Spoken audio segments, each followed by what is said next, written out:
নমস্কার বন্ধুরা, তো আপনাদের জন্য আবার একটা স্পেশাল ভিডিও নিয়ে চলে এসেছি। আগামী আড়াই মাসের মধ্যে ইন্ডিয়া, বাংলাদেশ মানে এইসব জায়গায় শাওমি ব্র্যান্ডের মধ্যে যে আছে পোকো আর যে রেডমি, তাদের তরফ থেকে টোটাল 8খানা স্মার্টফোন লঞ্চ হতে চলেছে। মানে এই ভিডিওতে আমরা পোকোর তরফ থেকে 5টা ফোন আর রেডমির তরফ থেকে 3টে ফোন কভার করব। মানে এই 8টা ফোন টোটাল আড়াই মাসের মধ্যে লঞ্চ হতে চলেছে। তো চলুন শুরু করা যে ভিডিওটা কোনো সময় নষ্ট না করে, আপনি যদি গ্যাজেটাল বাংলা চ্যানেলে প্রথমবার আসেন আর এরকম বাংলা টেক ভিডিও ডেলি দেখতে চান, তাহলে গ্যাজেটাল বাংলা চ্যানেলটা সাবস্ক্রাইব অবশ্যই করে নেবেন। তো প্রথম আমরা ডিসকাস করব পোকো সম্বন্ধে। তো প্রথম স্মার্টফোনটার নাম হলো পোকো C70 5G। ফোনটা দেখতে পাচ্ছেন, ডিজাইন হবে এক্স্যাক্টলি এরকম, প্রাইস হবে 8,500 টাকা। এতে আপনি পাবেন 6.88 inch HD+, 120 Hz IPS LCD display. প্রসেসরে আছে Snapdragon 4H Gen 2 5G processor. এর মিনিমাম ভেরিয়েন্ট হবে 464GB, LPDDR4X আর UFS 2.2 এর কম্বিনেশন। ক্যামেরাতে আছে 50 আর একটা AI সেন্সার রিয়ার সাইডে, ফ্রন্টে আছে 5 মেগাপিক্সেলের সেলফি, 5160 mAh ব্যাটারি আর 18 ওয়াটের হবে চার্জার। এবার দেখুন স্পেক্সটা দেখে আপনি নিশ্চয়ই বুঝেই গেছেন, ফোনটা এক্স্যাক্টলি রেডমি A4 5Gর একটা রিব্র্যান্ডেড ভার্সন হতে চলেছে। ওই ফোনটা যেমন 8 থেকে 8,500 টাকার মধ্যে একটা ভালো অলরাউন্ড 5G স্মার্টফোন, এটাও এক্স্যাক্টলি সেম। কিন্তু প্রবলেম একটাতে, যতদূর মনে হচ্ছে এই স্মার্টফোনটায় আপনি এয়ারটেলের সিমের সাপোর্ট পাবেন না, শুধুমাত্র জিওর 5G সিমের সাপোর্ট পাবেন, এটা অবশ্যই মনে রাখবেন। এরপর পোকোর তরফ থেকে যে দ্বিতীয় স্মার্টফোন, সেটার নাম হলো পোকো M7 Pro 5G। এটা তো এই মাসেই লঞ্চ হতে চলেছে, আমি এটার উপর ভিডিও বানিয়ে দিয়েছি, লঞ্চ ডেটও অ্যানাউন্স হয়ে গেছে। ফোনটা লঞ্চ হবে এক্স্যাক্টলি 15,000-এ। ডিজাইন দেখতে পাচ্ছেন এক্স্যাক্টলি এরকম। এতে আপনি পাবেন 6.67 ইঞ্চ ফুল HD+, 120 Hz 10-bit OLED display, তার সঙ্গে Dimensity 7025 Ultra 5G প্রসেসর।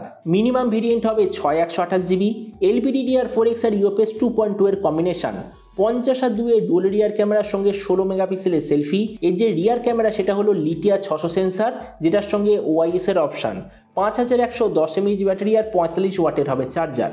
আর আমি এর আগে যখনই পোকো M7 Pro এর ভিডিও বানিয়েছিলাম, আমি একটা কথা বারবার বলেছি, এবছর মানে ধরে নিন বছরটা তো শেষই হয়ে গেল, 2025 সালে যে স্মার্টফোন লঞ্চ হবে 15,000 টাকার আশেপাশে, প্রবাবলি পোকো M7 Proটা নাম্বার 1 চয়েস হতে চলেছে। কেননা দেখুন, 15,000 টাকা একটা ফোনের ওপর খরচা করে আমরা কি এক্সপেক্ট করব? দারুণ ডিসপ্লে, ঠিকঠাক প্রসেসর, খুব ভালো কোয়ালিটির ক্যামেরা, ঠিকঠাক কোয়ালিটির ব্যাটারি আর চার্জারের কম্বিনেশান, তারপর র্যাম আর স্টোরেজের কম্বিনেশান। আর এই সবকটা জিনিস আমরা এই পোকো M7 Proতে পেয়ে যাব। কেননা দেখুন, এই প্রাইস পয়েন্টে বাকি যে কম্পিটিশান আছে, হয়তো পারফরমেন্স এর থেকে বেটার কিন্তু ব্যাটারিটা একদম কমজোরি, বা হতে পারে পারফরমেন্সটা বেটার কিন্তু ক্যামেরাটা কমজোরি। কিন্তু এই পোকো M7 Pro বলে স্মার্টফোনটা আমার মতে মনে হয় এই মুহূর্তে 15,000 টাকার আশেপাশে সবচেয়ে best all-round balanced 5G smartphone. এরপর পোকোর তরফ থেকে যে তৃতীয় স্মার্টফোন, সেটা হলো পোকো X7 5G। ফোনটা আসবে 20,000 টাকায়। ডিজাইন দেখতে পাচ্ছেন অলমোস্ট এরকম। এতে আপনি পাবেন 6.7 inch 1.5K 120 Hz card AMOLED display, তার সঙ্গে Dimensity 7300 Ultra 5G processor. Minimum variant 8128GB, LPDDR4X আর UFS 2.2 এর কম্বিনেশন। ক্যামেরাতে আছে 50/8/2 এর ট্রিপল রিয়ার ক্যামেরার সঙ্গে 16 মেগাপিক্সেলের সেলফি। এরও রিয়ার ক্যামেরাতে আছে লিথিয়া 600 সেন্সার, তার সঙ্গে OIS এর অপশান। ব্যাটারিতে আছে 5.5 mAh ব্যাটারি আর 45 ওয়াটের চার্জার। এবার দেখুন, এই যে পোকো X7 5G, আমার তো সত্যি ফোনটা খুব ভালো লেগেছে। কিন্তু হ্যাঁ, একটা জিনিস মনে রাখবেন, যেমন পোকো M7 Proতে আমি বলেছিলাম সবথেকে বেস্ট 15,000 টাকায়, তো আমি এটা সবথেকে বেস্ট বলবো না। কেননা দেখুন, এর মধ্যে যা স্পেসিফিকেশান আছে সেম লেভেলের বা এর থেকে বেশি স্পেসিফিকেশান কোনো না কোনো ফোনে আমরা এই মুহূর্তে পেয়ে যাচ্ছি। তো আমি বলবো পোকো X7 একটা ঠিক আছে ভালো ফোন, যদি পোকো ট্র্যাক রেকর্ড অনুযায়ী ধরুন লঞ্চ হলো 20,000-এ, কয়েক মাস পরে ফোনটা 17-18,000-এ পাওয়া যাচ্ছে, সেই মুহূর্তে এটা হবে দারুণ ফোন। কিন্তু যদি এটা 20 বা 21,000-এ লঞ্চ হয়, তো আমি বলবো ওই ঠিক আছে অ্যাভারেজ একটা ফোন হতে চলেছে। এরপর পোকো তরফ থেকে যে চতুর্থ ফোন, ওটার নাম হলো পোকো X7 Pro। ডিজাইন আপনি দেখতে পাচ্ছেন অনেকটা এরকমই হবে, প্রাইস হবে 25,000-এর আশেপাশে। এতে আপনি পাবেন 6.67 inch 1.5K 120 Hz flat 12-bit OLED display, তার সঙ্গে Dimensity 8400 5G processor. Minimum variant 8/256GB, LPDDR5X আর UFS 4.0 কম্বিনেশন। 50/8 ডুয়াল রিয়ার ক্যামেরার সঙ্গে 20 মেগাপিক্সেলের সেলফি, 6500 mAh ব্যাটারি আর 90 ওয়াটের হবে চার্জার। আর দেখুন যেমন লাস্টবারে এসেছিল পোকো X6 Pro, যেই দামে ছিল সবচেয়ে আলটিমেট গেমিং বা পারফরমেন্স সেন্ট্রিক স্মার্টফোন, এবারও হতে চলেছে সেরকম। কেননা দেখুন 25,000 টাকা এতে আপনি কি পাচ্ছেন, Dimensity 8400, যেটার অ্যাকচুয়াল পারফরমেন্স মানে হ্যাঁ এখনো পর্যন্ত লঞ্চ হয়নি কিন্তু এর যে স্পেসিফিকেশন আমি অলরেডি পেয়ে গেছি। এই যে Dimensity 8400 এটার AnTuTu স্কোর বা internal specification exactly Snapdragon 8 Gen 2 এর মতো, মানে বুঝতেই পারছেন 25,000 টাকা খরচা করে আপনি স্ন্যাপড্রাগন 8 Gen 2 লেভেলে আপনি পারফরমেন্স পেতে চলেছেন। আর তার সঙ্গে অবভিয়াসলি LPDDR5X আর UFS 4.0 কম্বিনেশন, তো ওই জন্য 25,000 টাকায় আলটিমেট গেমিং ফোন এটাই হতে চলেছে। আর এবার পোকো তরফ থেকে লাস্টের ফোনটা হলো পোকো F7 5G, এটা লঞ্চ হবে 30,000-এর আশেপাশে। এতে আপনি পাবেন 6.67 inch 1.5K 120 Hz 12 bit flat OLED display, তার সঙ্গে স্ন্যাপড্রাগন 8S Gen 4 অথবা স্ন্যাপড্রাগন 8S এলিট প্রসেসর।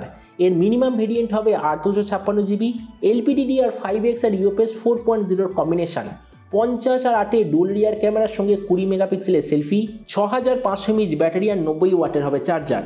এবার দেখুন আগের বছর যেমন পোকো F6 একটা অসাধারণ কাজ করে দিয়েছিল, সেটা কি 25,000-এর নিচে আমাদের প্রোভাইড করেছিল স্ন্যাপড্রাগন 8S Gen 3, মানে যেটা ভাবাই যায় না। এবারও এরা সেম জিনিস করতে চলেছে, 30,000-এর তলায় হয় স্ন্যাপড্রাগন 8S Gen 4 অথবা স্ন্যাপড্রাগন 8S এলিট, এই দুটোর মধ্যে যে কোনো একটা প্রসেসর অবশ্যই এতে আমরা পেয়ে যাব।